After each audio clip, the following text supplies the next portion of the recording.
जय श्री कृष्ण। ये गीता का प्रवचन है।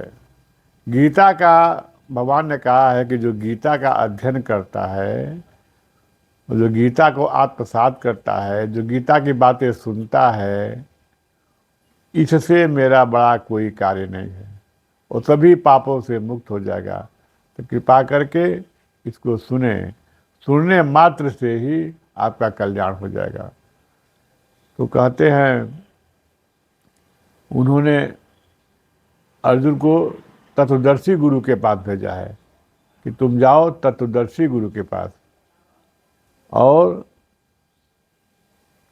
तद्विद्धि परिपाते न परिप्रश्न सेवया उपदेक्षन्ति ते ज्ञानम ज्ञानस तत्वदर्शिना।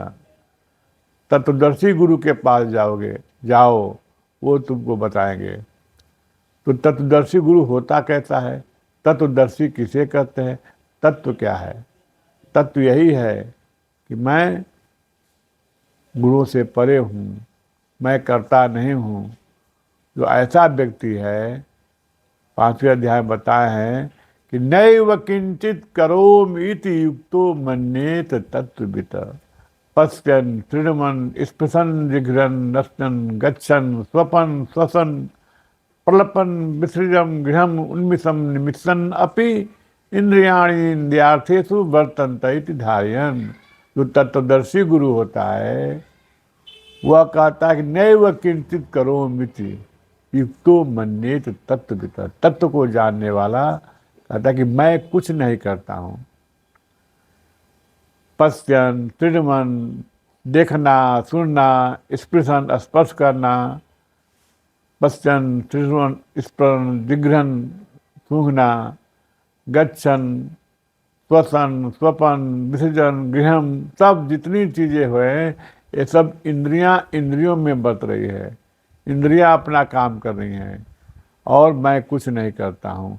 ऐसा व्यक्ति जो तत्वदर्शी होता है वही ज्ञान दे सकता है। जिसको खुद ज्ञान नहीं है वो दूसरे को क्या ज्ञान देगा? ज्ञान यही है कि मैं कौन हूँ। मैं शरीर और इंद्रियों से परे हूँ और शरीर प्रकृति है और प्रकृति से अपना काम हो रहा है। इसलिए तत्वदर्शी गुरु के पास जाएं और उनसे ज्ञान सीखें। यह ज्ञान जो है ऐसा है, जब आपको अपना ज्ञान हो जाएगा कि मैं कौन हूँ, तो यथैधांसी समिद्धो अग्नि भस्मात् कुरुते अर्जुन ज्ञानाग्नि सर्वकर्माणि भस्मात् कुरुते तथा।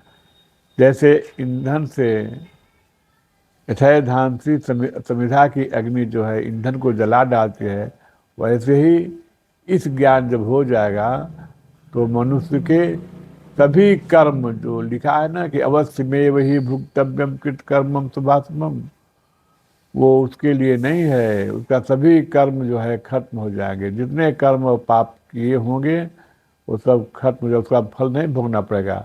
तो आदमी इस ज्ञान को प्राप्त कर लेगा, उसके सभी पूर्व कर्म, संचित प्रारब्ध सब कर्म खत्म हो जाएंगे। नहीं ज्ञाने न सदृशम पवित्रम यह विद्यते। इस ज्ञान के समान पवित्र करने वाले संसार में कुछ भी नहीं है। कोई भी चीज मनुष्य को पवित्र नहीं कर सकती है जितना यह ज्ञान, मैं कौन हूँ, मैं शरीर नहीं हूँ, मैं मन बुद्धि अहंकार नहीं हूँ। मन सहित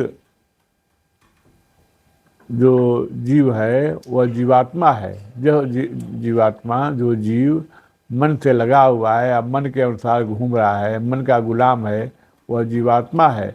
अब मन रहित जीव जो है वो वही परमात्मा है, जिसके अंदर कोई मन नहीं है। क्योंकि जभी कामनाएं, इच्छाएं, जो भी चीज़ें वो मन में है।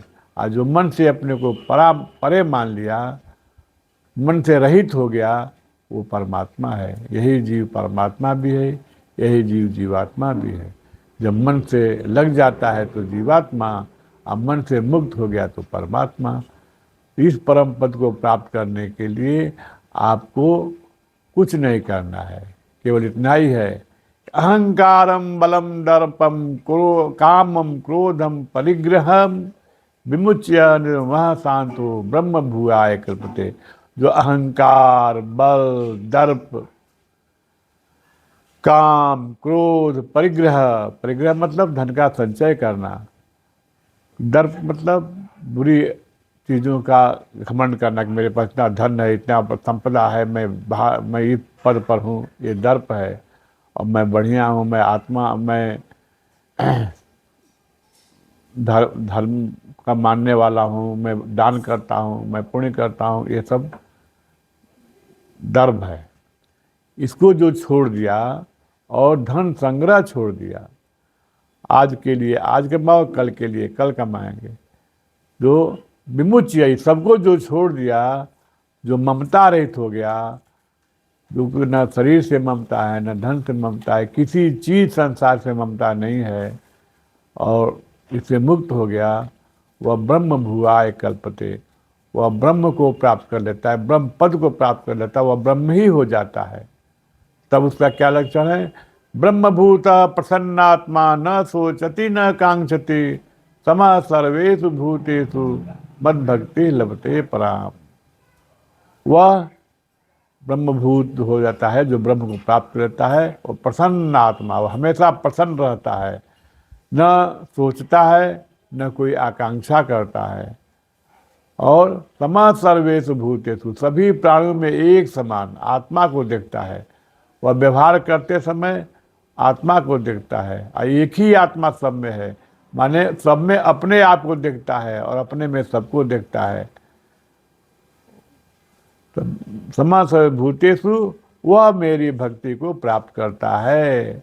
ऐसा नहीं केवल भक्ति कर रहा है, ये भक्ति नहीं है। भक्ति है अपने को जानना और भगवान के अलावा किसी चीज की इच्छा न करना, कुछ भी न सोचना, न किसी द्वेष करना, न किसी राग करना। ऐसा व्यक्ति परम भक्ति को प्राप्त करेगा और शांति को प्राप्त करता है। जय श्री कृष्ण।